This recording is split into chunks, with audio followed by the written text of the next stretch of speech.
Hello friends, good morning, welcome back to my channel Susmita vlog. তো বন্ধুরা দেখো, সকাল সকাল বেরিয়ে পড়েছি বাপের বাড়ি যাওয়ার উদ্দেশ্যে। আর তোমাদের দেখিয়েছিলাম যে এই শাড়িটা কিনে নিয়ে এসেছি। তো এই শাড়িটা আমি পরে জামাই ষষ্ঠী উপলক্ষে যাচ্ছি। তো তোমরা আমাকে অবশ্যই জানাবে তো শাড়িটা কেমন হয়েছে। আর এদিকে দেখো, আমার ছেলেও নতুন গেঞ্জি পরেছে, তো তোমাদের দেখানোর জন্য ও চলে এলো। তো আমার ছেলে এই যে চাবি মারছে। তো দেখো বন্ধুরা, আশিপাশি সমস্ত কাজকর্ম করে বেরোতে একটু দেরি হয়ে গেল। তো মাথার উপরে কিন্তু প্রচণ্ড রোদ উঠেছে। আর এপাশে দেখো, আমার একটা বন্ধুও চলে এসছে। তো ও একটু বাস স্ট্যান্ডের দিকে যাচ্ছিল, তো ওকে দাঁড় করালাম। তো ওর বাইকে এই যে আমরা যাব বাস স্ট্যান্ড পর্যন্ত, তো এই কারণে দাঁড় করিয়েছি। তো দেখো, আমরা বাস স্ট্যান্ড পর্যন্ত চলে এসেছি। তো এসে বাসে উঠে পড়েছি। তো বাসটা তো ছেড়ে দিয়েছে। আর বাসে দেখো, প্রত্যেকটা সিটে লোক বসে আছে।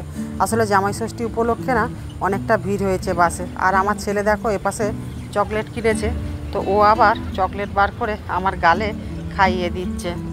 তো আমার ছেলে বাড়ি থেকে বেরোনোর সময় কিছু খেয়ে বেরোয়নি। ওকে বললাম টিফিন করে নিতে, তো ও কিছুতেই টিফিন করলো না। তো দেখো বন্ধুরা, বাস থেকে নেমে চলে এলাম লঞ্চ ঘাটের কাছে। তো এই যে যাচ্ছি, টিকিট কেটে নিয়েছি, নিয়ে লঞ্চ ধরবো। তো এগিয়ে যাচ্ছি। তো দেখো কত সুন্দর একটা প্রাকৃতিক দৃশ্য। আর পাশে দেখছো এখানে একটা বড় প্ল্যাটফর্ম তৈরি হচ্ছে। তো এখানে যাত্রীরা যাতায়াত করার জন্য। আর এপাশে দেখো জেটিটা অনেকটা তৈরি হয়ে গেছে। তো আমি এর আগে দেখেছিলাম, তো তোমাদের আজকের শেয়ার করলাম। তো দেখো বন্ধুরা, চলে এসেছি একদম লঞ্চ ঘাটের কাছে। তো এই যে আমরা এবারে লঞ্চে উঠে পড়বো। তো দেখো, এই যে লঞ্চে উঠে পড়েছি। তো অনেক যাত্রীরা বসে আছে আগে থেকেই। আর এপাশে এই যে মশলা মুড়ি বিক্রি হচ্ছে। তো আমি মশলা মুড়ি নেওয়ার জন্য বলে দিলাম। তো মা ছেলে খাবো বলে 2 প্যাকেট মশলা মুড়ি নিয়ে নিলাম।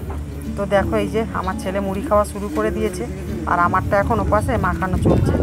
তো দেখো বন্ধুরা, মুড়ি খেতে খেতে তো বাইরের দৃশ্যটা তোমাদের একটু দেখিয়ে দিচ্ছি।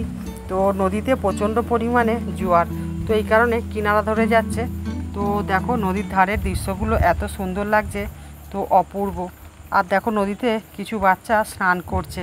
তো আমরা নদীর জল দেখে ভয় পাই, কিন্তু যারা নদীর আশেপাশে বাস করে দেখো, তাদের কোনো ভয় লাগছে না। দেখো, পরপর কতগুলো বাচ্চা নদীতে স্নান করছে। তো আমার তো দেখে প্রচণ্ড ভয় হচ্ছে যে পাছে কিছু না হয়ে যায়। এরপরে দেখো কত সুন্দর একটা মন্দির করা। আর এই নদীর পাড়টা দেখো, এক সাইডটা ভেঙে নিচের দিকে লেবে গেছে। তো দেখছো বন্ধুরা, তো এই নদীর পাড় ভেঙে যাওয়া মানে প্রত্যেকটা মানুষের বুকে ভয়। তো দেখো, আমরা তো কথা বলতে বলতে নদীটা পার করা শুরু করে দিয়েছি। তো আমরা এখন মাঝদরিয়ার মধ্যে আছি। তো দেখো, এখানে বিশাল বড় বড় ঢেউ আসছে। তো তোমরা ক্যামেরার সাহায্যে দেখতে পাচ্ছ না, কিন্তু অরিজিনাল বিশাল বড় বড় ঢেউ। আর মাঝখানে দেখো কত রকমের জাহাজ দাঁড়িয়ে আছে। দেখছো, ওই একটা দূরে জাহাজ দাঁড়িয়ে আছে। আর আমার ছেলে দেখো, এত জোয়ারের ঢেউ হচ্ছে, তো আমার ছেলে নদীর জল নিয়ে খেলা করছে লঞ্চেতেই দাঁড়িয়ে দাঁড়িয়ে। তো আমি ওকে বকাবকি করছি, তো আবার আমার মুখের দিকে তাকিয়ে দেখছে আর মুচুর মুচুর হাসছে। ও খুব আনন্দ নিচ্ছে। তো দেখো বন্ধুরা, এই নদীটা পেরোতে 45 মিনিট সময় লেগে যায়।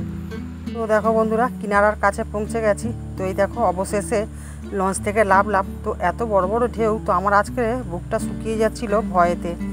তো তারপরে দেখো, বাপের বাড়ি চলে এলাম। তো এই যে বাবা বসে আছে স্নান করে, মা এই যে দাঁড়িয়ে আছে, আর আমার ছেলে বসে আছে। আমার পিসে মশাই সোফায় বসেছিল, দেখালাম।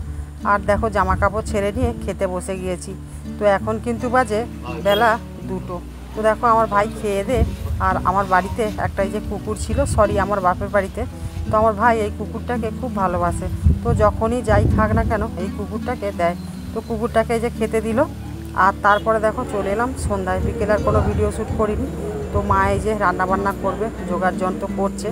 আর কি রান্না করবে আমাকে বলছে। তো মা এই যে ভাত ডালটা বসিয়েছে। আর এপাশে দেখো, আমার বরমশাইও চলে এসছে।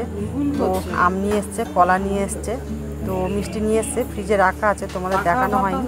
তো তারপরে এই যে রান্না হয়ে যেতে সব খাওয়া দাওয়াটা দেখিয়ে দিলাম তোমাদের। তো এই যে বরমশাই এসে খাওয়া দাওয়া করতে বসে গেছে।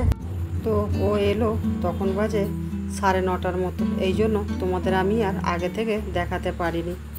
আর এপাশে আমার ভাইপো আর আমার ভাইয়ের কাণ্ড দেখো, ওরা বাবা ছেলে দুজনে কেমন লাগালাগি করছে আর খেলা করছে। তো আমি এসে তোমাদের দেখাতে পারিনি, তার কারণ আমার ভাইপো ছিল না, ও মামার বাড়িতে গিয়েছিল। তো এই সন্ধেবেলা এসেছে। তো যেহেতু আমরা এসেছি, সেই কারণে ওকে নিয়ে আসা হয়েছে। তো ও আবার আগের দিন যাবে জামাই ষষ্ঠী উপলক্ষে। তো আমার ভাইয়ের শ্বশুরবাড়িটা খুব একটা দূরে নয়, কাছাকাছি, এই কারণে চলে এসে আবার কালকের ষষ্ঠী নিতে যাবে। তো বন্ধুরা, আমার ভাইপো বাড়িতে থাকলে না মানে সারাদিন বাড়িটা গম গম করে। তো তোমাদের আমি এর আগেও দেখিয়েছিলাম।